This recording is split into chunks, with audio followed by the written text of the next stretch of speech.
Welcome, everybody, to your Badass Journey podcast. I had to have this guest on one of my episodes, and it's been taken a minute for us to find the time to set up this recording, only because he is a travel junkie. And what I love about Hayden's lifestyle is that I think everyone should figure out a way to design their life in doing whatever it is they love and incorporating it into what they do. So welcome, Hayden Lee, to your Badass Journey podcast.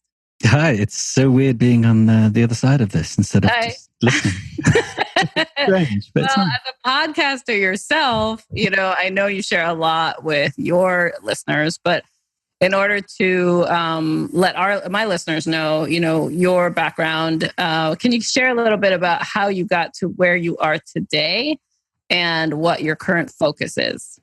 Sure. So my name's Hayden Lee, and it sounds like I'm on a dating thing. My name's Hayden Lee, suitor number one. But no, so I am the son of a hippie and a biker. My mother is a hippie, my father is a biker, and they produced me. So I'm a weird hybrid of the two. And had kind of I'm going way back now, kind of the standard upbringing, And then at a certain point, and I don't really know when it was, I think it was an amalgamation of things, but I realized that, or at least had the thought that maybe I don't want to live the life that I'm told to, Maybe that's from having a hippie and a biker, parents really. But ever since then, I've had the thought of, well, maybe life shouldn't be just following this script, I call it, that we're supposed to live. This is all in air quotes. And doing what we want on the side of that. Maybe we can not only bring the two together, but maybe we can live from what we want to do and then incorporate work and making a living into that so that you can actually live how you want to live. And it's partially out of a certain fear, which I'm sure we'll dive into, and partially out of I just don't like authority, so I want to do something that they don't want me to do. So I, like you said, I travel a lot, and that's just the way I like to live. I like to be in other places. I like to be meeting other people, seeing other cultures and things like that. And I've just come back from my 12 months or 11-month journey around every country in mainland Europe on the motorcycle, which is very fun. I've just come back from that, and I'm just about to head out to Brazil, and yeah, it's quite fun. Yeah, it's fantastic because of course we'll share a link to your podcast in our show notes, and so folks can get a taste of how you kind of mark what you've seen, done, do, who you meet, what you learn, what you eat, through your travel journeys. But it all started by you becoming first an audio engineer. Is that right? That's true, yeah. So I did go to university, even though my parents never encouraged it. I hear a lot of parents, you need to go, that's part of the script, isn't it? You need to go to university. And so, but I did, and I can't remember why, but I did anyway. And I went for audio engineering and sound design and things like this. And that's where I got my degree. And then I never thought that I would use it. I always just thought, well, I went to university for the parties and my friends, things like this, And then it turns out, so I started the podcast because I'd just come back from India, and I was kind of a changed person in a sense. It was like I had this aura. I don't believe in auras, but it's like I had this aura all around me, and I was frequently sitting cross-legged, if you know what I'm saying. And so I would try and tell everyone all these stories, all these things. Like I almost died 4 times in a year, and everyone had to know about this. And soon enough, people said, well, you've told us this story 3 or 4 times. We don't want to hear it. And so I started a podcast where I would tell mine, other people would tell theirs. And through the podcast came, because you network. Networking is everything in podcasting. And a lot would say business. Networking is pretty much, and even travel. Networking is pretty much everything when it comes to that. And I got in touch with a few people and was invited to come on as an audio engineer for a company. I'm like, hold on, that's what my degree's in. So I did. And it turns out that, well, it's the best job I've ever had, first off. And it allows me to be location independent, which was my main goal with my job. It wasn't financial. It wasn't anything. It was location independent. And through that that's what I've done. And now I work and I live simultaneously. Do you know what I mean? Yeah. And that's the beautiful part. I love that you integrated a skill set you had learned, even though it sounds like you kind of tripped up on it, wasn't necessarily with a guidance of you're going to work in that industry, and then figured out a way to allow that income that you do through audio production and allow you to travel and be anywhere. It's anywhere you have an internet connection, I guess. Yeah, it makes it a little easier. That's a very big thing, yeah. But yeah, I mean, that's for me. That was the whole point of the financial means. Because, like I said, for me, my life was never going to be go to university, come out, get a job, get a house, get a dog, get married, kids, etc. My life was never going to be that. I'm talking about it in the past tense, like my life's over, but my life is never going to be that, No, but the way you're describing it is that, so many people get stuck in the picture of what they think their life is supposed to be, and then they struggle when they want to question it. And you're bringing up that dynamic. It's when you're saying like, my life isn't, or my life wasn't supposed to, even being as young and vibrant and so much in the future to happen for you, it makes sense. It makes sense that like, there's this picture of, I had to kind of recalibrate and reset the design of the life I wanted. And who's to say it's not going to change later too? The beauty of travel. So to touch on the travel part, I mean, I still know people who don't even have passports, who've never even left the US, which is where I'm based. And it surprises me only because there is so much to see, and so much to expose yourself to then figure out really how you fit in the world and, what you love and what you like, and create those preferences that make sense, So I'm curious with your travels, like, what has been, the top, let's say 2 trips or 2 travel experiences, because I can't really call them trips since it's part of your lifestyle. 2 areas, locations, experiences that you went through that really started to shape, how you are grounded in yourself. Like, that's me, that represents me, and, that shaped me. Yeah. I mean, so as you were saying, people get into this mind frame of I must do this. And then there is a moment with a lot of people, especially a lot of my listeners are always writing in saying, I was following this path. I was a lawyer. I was whatever. And then I thought for a second, I stopped and I thought it's that old quote of when you find yourself on the side of the majority, it's time to pause and reflect. So they do, they pause, they reflect, and they think, hold on, who am I? Now, travel is an outlet for this. Travel is a way that they can figure this out. People always say, I went to India to find myself. And it's so cliche but there is truth in that. And the way I've come to think of it is, if you're talking with your grandmother, you probably talk and act differently than if you're talking with your best friend of 20 years. You probably say different things, you phrase things differently. Maybe you think differently about things. I don't know. But so when you're traveling, and if you're traveling solo and you're in a place where you don't know anyone and you're by yourself, who are you when you're by yourself? Now, the answer for that to me is the truest version of yourself. You're not colored by your surroundings. You're not colored by where you grew up or your memories or people that you're with or who you're interacting with. You're colored by none of that. It's the truest version of yourself there can be, which is why a lot of people go to traveling. Now, 2 places that I've felt kind of grounded in myself, or really grounded who I am, I would say, again, it's relatively cliche, but India might be up there. There's a reason people go to India to find themselves. It is incredibly hard to explain using noises I'm making with my face. It's incredibly hard to explain using words, right? So I was living in an ashram in India for however long it was, 6 months or what have you. And there was no electricity and there were no showers. We had to wash in the Ganges, which we're high up in the mountains, so it was relatively clean.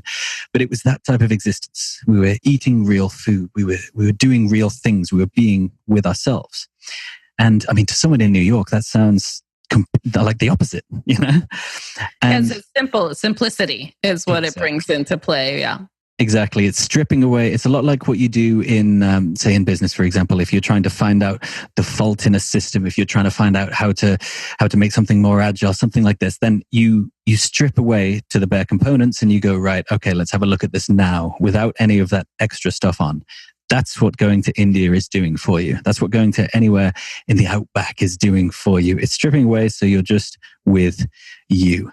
And so I would say India, even though I almost died there twice, but well, that's a different story. You could share that story too. What does that mean? You almost died twice. It's a long story. Is it? Okay, just quick. Just the methods then. You don't have to go into the depth, but is it like you almost fell off the cliff? Did you eat something that was poisonous? Did you get stung by a snake? Like, what was it?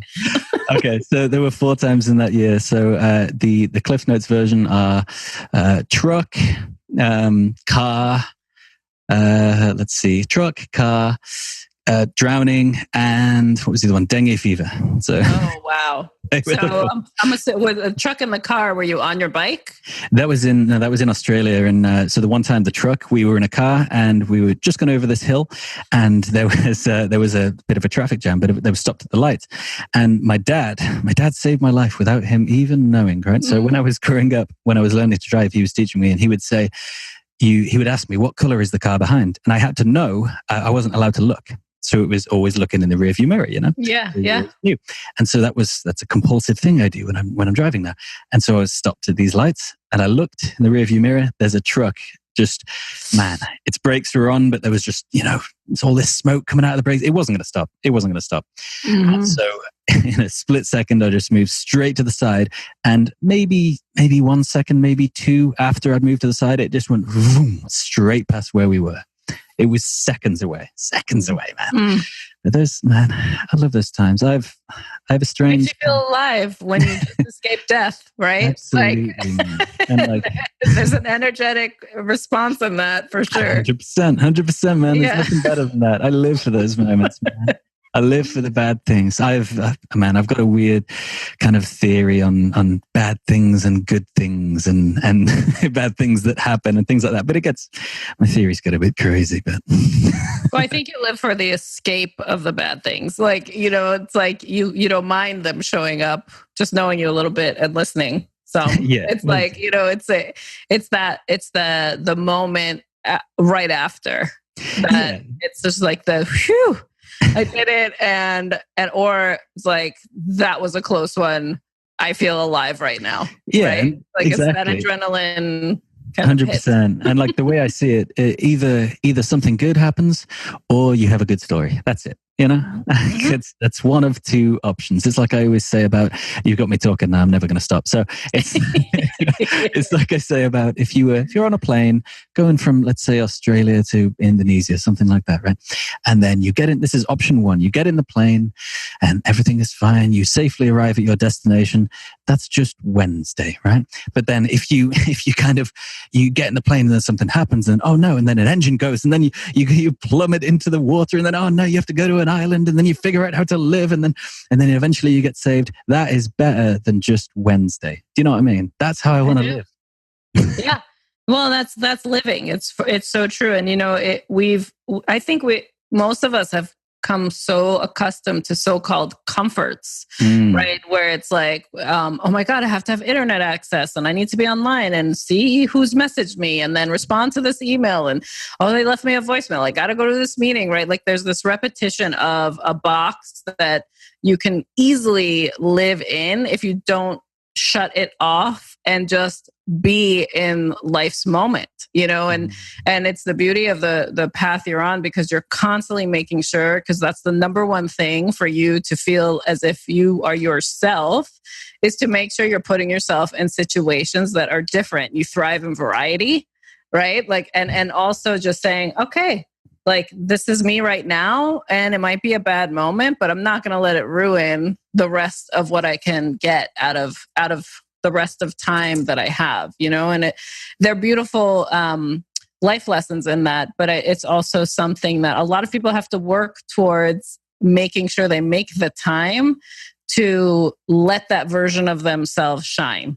you know? Absolutely. And obviously it's different here being in the States and the way we have our vacation structures and, time off and all this stuff where there's this amazing surge in entrepreneurship, solopreneurship, trying to help people navigate how they can do these sort of things where they can stand in their greatness, earn the income they need to earn, but truly live the life they need to live. Absolutely. So Absolutely. It's great that you found a way to do that. Yeah. And you don't have to be traveling 100% of the time to truly be yourself and to truly be living life. It's not one or the other, No. And when I talk about the script as well, and like the life that we're told to lead, like it took me a few years to properly understand this, like when I was younger, but some people, so I once asked you got me talking again. I once asked my mother, why do people go to work and then come back from work and then watch TV and then go to work again and then only have 2 weeks off? And why do people do it? I was like, 10 years old or something. Yeah, I wanted to know how old you were. So perfect. Yeah. And she said, well, it makes people feel comfortable if they know what they're doing. And some people enjoy that. And at the time, I didn't believe her. And I mean, we're talking 3 years ago. I still didn't believe her. But I've come to realize that is true. And the script isn't necessarily people following it because they're told to or because they don't know there's anything else. It's just that is what some people want. And do you know what I mean? And it's a baseline human need. So it's certainty. Certainty is what that habitual format of life creates, and having that certainty fulfills an actual human need. Like we all have it. It's just that's where certain people feel like they're thriving. They thrive in certainty, and it's 100% valid, and it works for them. Like it, and just like those that thrive in variety, like you and I are very similar in that we thrive in variety. Change, uncertainty, basically, is what makes our blood kind of boil a little hotter. And that in itself is a different human need, So it makes sense that you were perplexed by that in others because it wasn't you. Exactly. The weird thing is, like my Myers-Briggs, I'm an INTP. Is that Myers-Briggs? I'm sure it is. INTP, I believe. Yeah. P. Okay. Perceiving. I don't think it's P. Is it? What is it? I think it's perceiving. Oh, okay. Something like that. And INTPs are supposed to crave the consistency, apparently. Everything else is like, that's absolutely me. But I'm supposed to crave consistency, but apparently I don't. It's a bit strange. But you do it for yourself in your own way, right? So you have your methods of certainty. You on a bike in a new country. That's true. That's true. Having a schedule so that so there is a bit of it there. It just looks different than what you could consider the norm, right? That's truly it. But you do create it for yourself and your own habits. That is totally true. And depending on when you took it, just so you know too, Myers-Briggs results can change over time. Yeah, absolutely. Yeah. So it's like if you took it now, I don't know how long ago you took it, but the results could be different based on what your beliefs are today. Absolutely. And like if you go away on a bike for 11 months through Europe, I'm sure your beliefs change quite a bit. So yeah, I think you're right. Yeah. I think that's great. I'm curious, like what was the first trip you took on your own? Ooh, okay. So I would still class it as on my own, even though I was with my girlfriend at the time. But what we did was we were in England, and I was living that life that I always knew I wasn't going to, and I was very much on the way to that. I had an apartment, I had a girlfriend. We were thinking we had cats. I was on the way to that, and I felt that it was. That wasn't what I wanted. It was just me not thinking about it and falling into it, because it's very easy to fall into that, right? And so I said to her, we should just give everything away, just give away all of our possessions and move to Australia, right? And she said, yeah, that's a good idea. And so 2 weeks later, we were on a flight and we moved to Australia. And we had no money, no money whatsoever. It was a very strange and amazing time. Like, finances for me are very much not connected with how good of a time I'm having. It was absolutely amazing. And that showed me, I believe, the resilience that you need to have during these times and during life in general. And it showed me that these new situations that you can put yourself in, they're almost there to test you. And almost everything is kind of that. You can think of it as a test. It's like, how will I get through this one? That's how I like to view life. How will I get through this one? And then you learn, you live and you learn. Yeah. And so that one was very, very intriguing. After that, though, I went to Indonesia, and that's when it all kind of, because I left my girlfriend in Australia, and then I was out by myself into Indonesia, and that's when I kind of opened up to kind of anything goes in a sense, you know. Like I was talking to a guy in Indonesia. He said, "Hey, you should get a bike in Vietnam and then bike from the bottom to the top." And then the next day, that's what I was doing. It was that type of yes to everything mindset. That yes to everything mindset, I still maintain to this day, and I maintain that it is one of the most beneficial things that I've ever been a part of or made myself be a part of. So I think it's one of the biggest. Yeah. I think that's a life-changing one. That sounds amazing. And you know, as you've kind of formed this into your lifestyle and your brand, and you know, across your podcast, etc., you know, what would you say one of your biggest fears are? I have one overarching fear that is the catalyst for every decision that I make, which I know sounds relatively grandiose, but I have this image. I have this image of myself, but it's myself in the future when I'm 90, 95. I'm fairly optimistic on my own health, but 90, 95, and I'm on my deathbed, right? And it's me on my deathbed, but I'm full of regret. I'm full of, oh, I should have done this. I'm full of, oh, why didn't I take that chance? I'm full of, why did I believe what I was being told all these years? And why did I not live the life that I wanted to? You know, it's the same feeling of, you know, so when you're younger, right? When you're younger and you maybe go out on a date with someone, right? And then at the end of the date, right, you get back and you're on the doorstep and you go, right, this is my chance. This is my chance. I just need to lean in. Just need to lean in, you know, and just go for that kiss, lean in. And in the time you're telling yourself, yes, I have to do this. I have to do. And then for whatever reason, mainly fear and doubting yourself for whatever reason, you don't. And then everyone knows that feeling. Everyone that's been in this position knows that feeling of when you're walking away from that house and, you know, she or he have gone back into the house. You're walking away and you're thinking, man, why didn't I just do it? I'd do it now. Why didn't I just do it? That's the same feeling as me at 90. And that is the fear. That's the fear that drives everything I do. 100%. Yeah. The fear of regret and and lost chances, it sounds like. Definitely. It's because it's, you have no control at that point. You can't change that at that point. You know, it's already been and gone. And sure, you can, you know, get out of your hospital bed at 90 and, you know, try and go skydiving. You can give it a good old go. But aside from that, it's very hard to change at that point. And I don't like things to not be in my control in a sense. Like, I don't know whether there's something there, but yeah, it scares me to no end. I mean, it's great to be able to express it so that you know how to combat it. But I'm curious, if you were yourself now and you continue this charged life of travel and experience, exposure, and you are 95, what is it that version of yourself, you know, could tell yourself now? That is a very interesting question. I've never thought about that. Wow. So I kind of, you know, when you're 15, I don't know why I'm going back all these. That's all good. You know, when you're 15 and you think, man, I know everything, right? And then you become 18, you go, man, I knew nothing when I was 15. This happens continually. Right?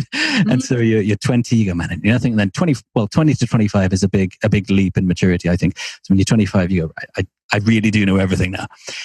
That continues to change. So when I'm 90, I will be telling my previous self things or wishing I knew things that I probably can't even conceive right now. You know, it's like, maybe I'm going too hard in one direction. You know, maybe I should. This seems like a counseling session now. Maybe. Not meant to be. I'm fine with that, by the way. But yeah, I don't know. It's Do you know what I think? Do you know how older people, they don't really care? Like I'm not saying all they care about, but do you know when you see an older person and they're doing what they want to do and they don't really care what other people think? Yeah, you know? I don't give a... Exactly. They very much lose the ability to. I think I got that in my 20s though, so I'm a bit Same, advanced. yeah. But anyway, go ahead. Absolutely. Well, I went the opposite direction with that because I got into punk rock early in my teens, and then I kind of went the other direction. I was more like, I really want people to care, but in a negative way. You know, it's like went too far the other way. But yeah, so that I think I'd be way more that way. Like, you need to, whatever you want to do, as long as you're not hurting anyone, etc., etc. Disclaimer. Whatever you want to do, you should just do. Yeah. You know? And it sounds so simple. It sounds so simple, but it's so hard to internalize, and it's so hard to act on, like for a lot of people. And maybe that's the small steps that allow you to act on it in a small way and then build up, you know? And I think that's probably the way to do it. But I think it's important that people do act on those things so that it's them making the decisions and building their own life rather than what they think they should be doing, rather than what someone else thinks they should be doing. Anything other than what you want to do, I believe, is a mistake. Yeah, I think, and I totally could see your future self telling you that is just to like stay the path, really. Mm-hmm. You know, you've found this way to connect with yourself and who you really are, and you're continuing to evolve and pivot when you want to, right? So for your future self to be like proud of the fact you led your life this way and acknowledge it, I could totally see that based on how you do live now. That's cool. That's nice of you to say. I like that. I think it definitely comes down to honesty too, like being honest with ourselves. Like there may be a lot of things in your life, whoever's listening to this, there may be a lot of things in your life that you do and maybe you haven't really considered as to why you do it. So this came to a pass in my life recently. So I've been vegan/vegetarian for the last 8 years or so, right? And then I thought, well, I was looking into a lot of things and a lot of science and everything like this. And I thought, well, maybe it's not the correct way to eat. It's that's the initial thing you have to say. Maybe this isn't the correct way. That, you know, the first thing is acceptance. That doesn't make any sense. But, and so I started looking into it more. And then I've got a DNA, what's it called? Ancestry test on the way to see if I'm as Viking as I look. Exactly. Yeah. And then I thought, well, I was looking into it more. And then I had to admit to myself, maybe that I was wrong. Do you know what I mean? And so now I'm not vegan or vegetarian as of like 2 days ago. And it felt weird kind of being honest with myself and talking to myself and thinking, hey, are you actually doing this because the science and everything says that it's the right thing to do? Or are you doing it because you've done it for so long? And it's that honesty that felt kind of weird, but it felt kind of good. You know what I mean? Yeah. You checked in with yourself. I do think that's an amazing example. You know, I go through it myself. I am also vegetarian, and I went through vegan phases, and then allowed certain products back in, or food sources back in, and then even recently, as I'm aging, and the body needs certain nutrients, and if I'm not doing it right, I need to question, you know, is there a better way? Is there a way that I will have a thriving body, life, energy, you know, to sustain what it is that I want to be doing? And so it's great that you question it. I definitely get caught up, you know, as a longstanding vegetarian, in trying to conceive of the mouth feel of animal products. That's where I'll tell you, it has been weird these last 2 days. It's very strange, and it would take some adjustment, but it's great that, you know, you're exploring that for yourself, because one of the things I do in my coaching practice often is giving people permission to be themselves, you know, and permission to change, permission to pivot, you know, when it's not working you need to find something that does and be open to what those possibilities are and consider that, so even the simplicity and complexity these days of eating habits, right? Because there's so many options. It's not a one size fits all. It's not like we are in caveman times where we eat what we got in front of us and that's it. That simplicity, it would be awesome if that was the case. But it's not. And especially with travel and I think if I traveled as much as you do, I would totally be open to any eating style because I'd want to explore what that culture was all about, and it's a dilemma I have in myself even, just, having a vegetarian lifestyle and traveling where it's like, oh, but did I miss out? Did I miss out on an experience because I have this choice? And generally I don't, because I find amazing vegetarian meals everywhere I go. I also, one thing too, and I don't know if you've done this on your travels, something maybe you want to add is take a cooking class in these countries. Every time my husband and I travel, we always do a cooking class because it allows us to learn more about their native foods, how they prepare them, and then it's a fun experience in that country. Absolutely. Yeah. That is really good. I'm definitely going to do that. Definitely going to do that. Even though kind of the way because I've traveled as a vegetarian and mostly a vegan for 8 years or so. And yeah, it sounds like, I'm going to miss out on this. I won't get to have that, but it's really not like that. It's really strange. There's always everything everywhere and it's always great. Yeah, exactly. And every country has vegetables. exactly. Absolutely. Yeah. Except here in the New England side of things, I'll just have to tell you, because we don't eat fish or anything either, right? As a veg. And it's like, literally, there was a phase in life of where the only thing you could get on a menu was French fries and salad. Oh. Right. And so it was or the side dishes for entrees.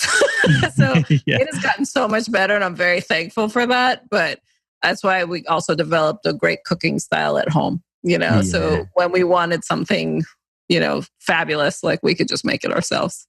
Oh yeah, exactly. There's so much more pride in that as well. I do love a bit of cooking. But that's great that you're in that exploration for yourself. And now that you're home for a few weeks before you go to Brazil, because Brazil, you got a different kind of eating style there too. 100%. So actually, for you to explore. Yeah, the first meet I had was a Rodizio Churrascaria in Birmingham, and yeah, I'm kind of glad that that's the first meet I had in 8 years. It was nice. It was it, right? Yeah, it's going to be good in Brazil because just the smell of meat in Brazil. Because when you're a vegetarian, meat does smell good on a barbecue. It smells glorious. It smells really nice. Raw meat, not so much, but it smells amazing. So I am kind of looking forward to that.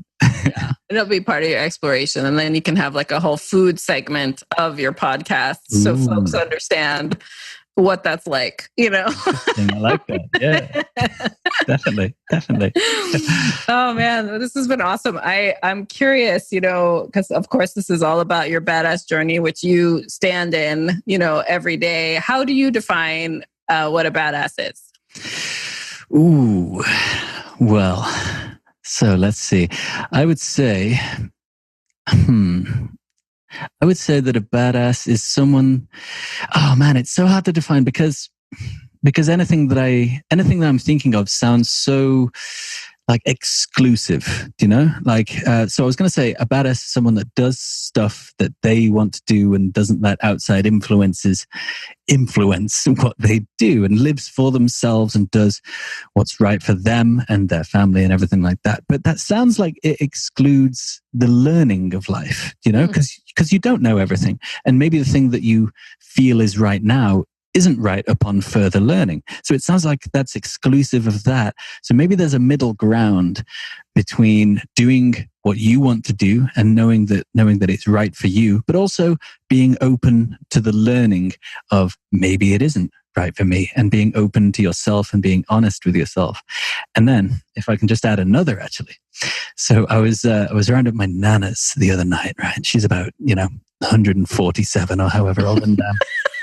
And she was saying this thing that I just instantly thought, That is badass. Okay, so back in the early 1940s, right? She was however young she was, 8 or whatever. And her dad, my great granddad, he was in the army, right? And he was back. He was home, and there were always German planes going over where she lived. She lived in Derbyshire, so they were going on their way to Manchester, right? And they would always come over. And then one day, she asked her dad. She said, "Dad, are the Germans going to come over?" And he said, "Not while I'm here." How good is that? I just love it. Not while I'm here, love. Not while I'm here. Yeah. Just sounded so badass, man. I just love it. That's amazing. Like those moments, they matter, right? Oh, yeah, that's it. And I think, man, has anyone's version of a badass gone on for this long? So I would say that also a badass is who you are in, kind of who you are in your head, because we, for the most part, we are. If we're thinking about who are we are who we are in our heads. That's a strange sentence, but if you're acting confident, you are being confident. If you're this goes on for everything, right? And so that's kind of reminded me of it, that they're not coming over. Not while I'm here. They're not coming over. And if you live in that frame, I think life is about frames. Which frame are you acting in? Which frame are you being? If you're in the frame of a badass, you are currently being a badass. If you're going to do something, if you're going to ask for a raise at your job, if you're going to do something, if you bring on the frame of confidence, you are now acting out of confidence. So I think being a badass is believing that you are a badass. I love that, because it is true. What you focus on, you find. And if you're embodying your definition of what a badass is and showing up in it, becomes so much easier in how you act and how you carry yourself and the decisions you make. So that totally makes sense. Like, it's basically believing your truth and stepping into it. It sounds like that's the badass stance that you've described, which I love. It's really cool to have you on and share just a small piece of you. Of course, listeners, you guys have to follow and listen to his podcast. Hayden is that traveling guru, I'm going to call him. Thank you very much. All you guys. And I just want to thank you, Hayden, for your time today. And just as you're at home, recharging, getting ready for the next travel stunt and sharing that with all of us. And I just really appreciate you being who you are and also helping me with my podcast and making it sound amazing. But it's just been such an honor to have you on today's show. Thank you very much. It's been fantastic being here. A little weird being able to respond to your voice, because I never get to do that, listening to it all the time. But it's been fun. Thank you so much for having me. Thank you.